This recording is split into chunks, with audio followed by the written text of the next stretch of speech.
چې اقوام متحده نوم یا اداره موږ ټولو ته معلومه ده چې پر هغه سټیج باندې د وخت څخه یوه ژبه مسلطه ده هغه ژبه د لا به مسلطه وي لیکن پر دا سټیج که یو ژبه ویل سوې ده هغه پښتو ویل سوې ده په نورنامه طریقې وویله داسې بدنصیبه یو چې د بل په ستورو پسې ځغلو په خپلو لمرو باندې په خپلو لمرو کې مې سترګې برېږي چې پښتانه تاریخ لري ژبه یې تاریخ لري آیا ژوند یې تاریخ لري ژوند یې معنا لري جغرافیه یې معنا لري تار پورته چا راټول نو خوشحاله د پښتون وطن ګریوان د لیوني دی چې د لیکوال خصوصا د شاعرانو متعلق دا ویل سوي دي شاعر نیمه وجه دی بیت نیکه به څه ویلې ول دلته دي د غرو لمنې زموږ کړدۍ دي پکښې پلنې دا وګړي ډېر که خدایه لویه خدایه لویه خدایه او داسې دا دعا قبوله شوله چې چیرې به لمر پرېوتی هلته به پښتانه پرېوتی دومره سلو خو د هغه پښتنو متعلق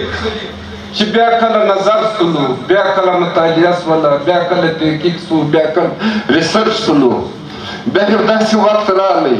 خو پښتانه چې څومره ډېر سو هومره زیر سو دغه دورم دي او اوس دغه ناره ده وایي خیرات د پښتنو څه د پښتو دپاره غواړم زما د خبرې مقصد دا دی چې پښتانه تاریخ لري ژبه یې تاریخ لري آیا ژوند یې تاریخ لري ژوند یې معنا لري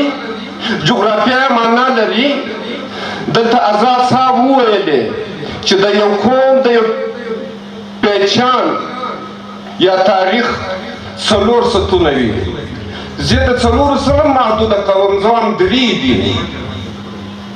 یوه یې ژبه ده یو یې کلتور دی یوه یې جغرافیه ده او پښتون په دا درو سره واړو باندې غني دی داسې غني دی زما څه تېره ورځ هم چا پوښتنه وکړه په انټرنیشنل فورم یې وکړه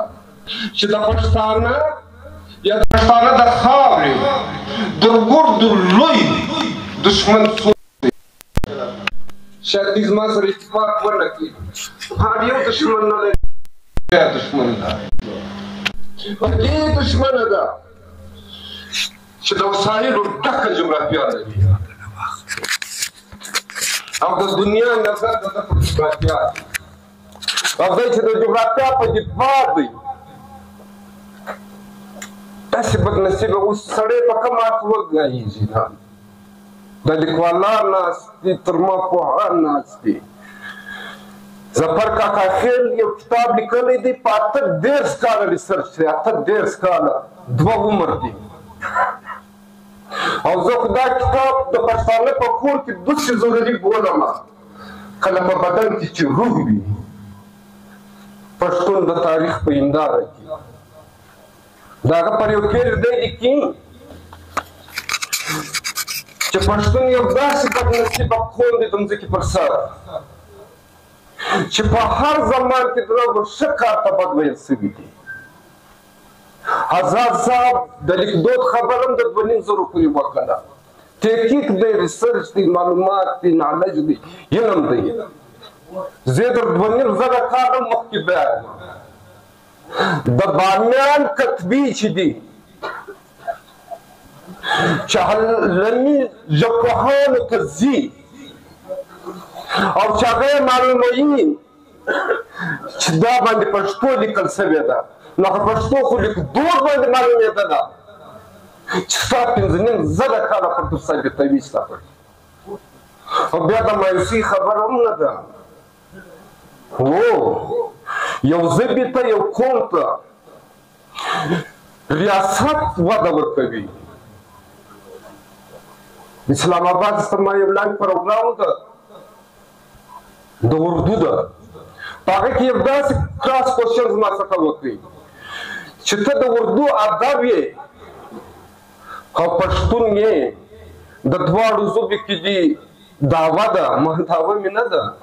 سپشتنه څه ده ولهیا پښتو ادب داسې ژوندی ادب دی چې هغه دې ته اردو سیالي وکړي ما ویلې پښتو ادب یې سیالي نه کوي پښتو ادب چې دی هغه د اردو ادب دروند دی په مثال زه درکوم چې د علامه اقبال یو شعر دی واقعي شعر دی معنا لري مفهوم لري د هر پاړه لیکل څه د هر انپڑھ زده دی ځکه زده دی شعر دی خودی کو کر بلند اتنا کہ اب تقدیر سے پہلے خدا بندے سے خود پوچھے بتا تیری رضا کیا ہے نور ژوندی دی لیکن په پښتو ادب کې تر ډېر زورور شعر پروت دی په معنا هم په مفهوم هم هغه د بشر د تقدس په حواله دی لیکن اردو ژبې ته د ریاستي سرپرستي حاصله ده تشهیر پروت دی مالکم شعر چې زه درته وایم ما په 55 کاله عمر کې زده کړی دی چې ما چې ډېر زه دعویدار یم چې لیکوال یم واغه چاته به بیا چیر ور معلوم وي چې هغه عام پښتانه دي ما تاسې عالمي ژبپوهان تکشیر دی چې د معنا او د مفهوم په حواله کوم شعر دروند دی دوی د بشر په حواله کعبې ته سجدې کول د خوار تندي حدت وي کعبې ته سجدې کول د خوار تندي حدت وي انسان په تندي پسې کعبې راواړوه کوم تقدس دی زموږ لویه بدبختي دغه ده چې زه یې وینم منم لیکوالان خپل ډیبیټ څنګه سره لري خپله ناسته نه سره لري نن یو داسې پلیټفارم باندې عبدالستار رایاد صاحب او د ده ملګرو موږ سره یو ځای کړي یو راسې نن پر دغه ځای پر دغه سټیج دغه وعده وکړو چې آینده به موږ سره دغسې یو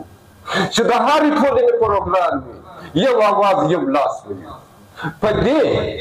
چې زه یو بله خبره کوم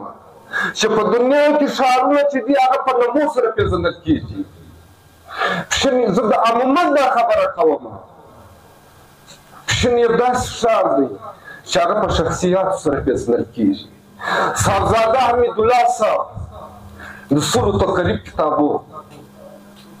د جدید ادب د نثر او د نظم چې اردو ادب او انګریزي ادب یې ځان ته متوجه کړي دي نون فیګر پروفیسر راز محمد راز د دا ښار دی د ولسي ادب شناخت او پہچان عبدالباری آصف صاحب موقق او مورخ عبدالکریم بریالی صاحب دا د پښتو د جنوبي پښتونخوا نه زه دا خبره په دعوه سره کوم چې د پښتو ادب څخه دغه څلور نمونه ته ماینس که ستا په ادب کې پاتې چې مې تاریخ در مکمله کړی دی مې نظم در مکمله کړی دی جدید ناول په جدید موضوع هر بیخي نزدې راته ناست دي نهیم آزاد صاحب چې د هغه کتابو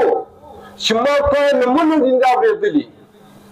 د اردو څخه په پښتو د ترجمه کړي ستا و چوکاټ ته ستا و کور ته ستا و بیټک او په موږ کې دومره شی نشته چې موږ دغه کتاب مطالعه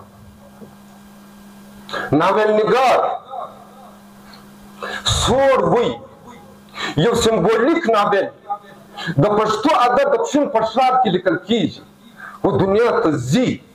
خلک ډایلاګ ورکوي کالمونه پرې لیکي موږ داسې بدنصیب یو چې د بل په ستورو پسې ځغلو په خپلو لمرو باندې په خپلو لمرو کې مې سترګې پرېږدي خبرې هم سته بیا دا د نن ورځې د اهمیت په حواله د هدف په حواله د تاریخ په حواله زه ستاسو وخت هم راکړم زموږ لوی ټارګېټ زموږ لوی نظر چې دی هغه په ځوان نسلو باندې دی نه او ما در ټول مایوسي خبره نه ده دا ژبه داسې شی ده نه کله دا انسان چې مري دا ژبه مړه کېږي اوس هم په دا دنیا کې د یوې ژبې والا یو انسان ژوندی دی او که دی مړ شي دغه زه بیا هم ورسره مرسته د درو انسانان هم شته چې زه بیا یوه د وود هم شته لیکن موږ مایوسه نه یو اخري خبره زه دا کوم چې اقوام متحده نوم یا اداره موږ ټولو ته معلومه ده چې پر هغه سټیج باندې د وخت څخه یوه ژبه مسلطه ده هغه ژبه د هغه مسلطه وي لیکن پر دا سټیج که یوه ژبه ویل سوې ده هغه پښتو ویل سوې ده او نورنامه ترکي وویله ده د دې قوم ته چا د دې شناخت ته چا د مایوسي خبره قوم ژوندی دی ژبه ژوندی دی همه په هغه صورت کې که موږ دوی ټولو سره یو اواز وو یو لاس وو جهان مننه زما دا څو بې روحته